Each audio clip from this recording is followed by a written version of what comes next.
سلام ہے امیر قطر ابن تمیم الثانی کو، جنہوں نے اعلان کیا ہے کہ قطر کا جو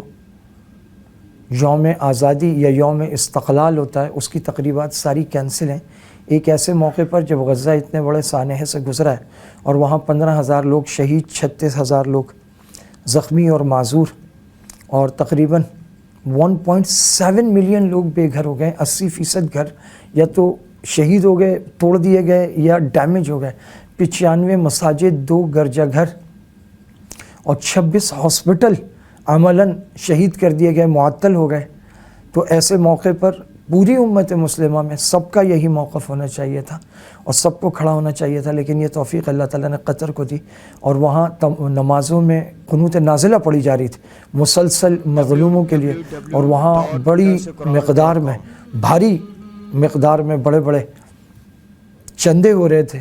اور وہ سب سے پہلے وہاں پہنچے ہیں اور ان کے مساعدے کے اور امداد کے ٹرک غزہ کی پٹی میں داخل ہو رہے ہیں۔ ہر ملک کے عوام جب جاگیں گے اور سارے ملکوں کے علماء جب جاگیں گے اور اپنے عوام میں شعور اور بیداری کی مہم چلائیں گے تو دھیرے دھیرے انقلاب نظر آئے گا۔ سب سے بھاری ذمہ داری سیاستدانوں پر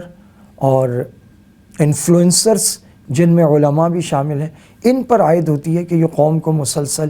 جگائے رکھیں۔ قطر کے امیر، قطر کی عوام اور ملک قطر، ان سب کو ہمارا سلام عقیدت۔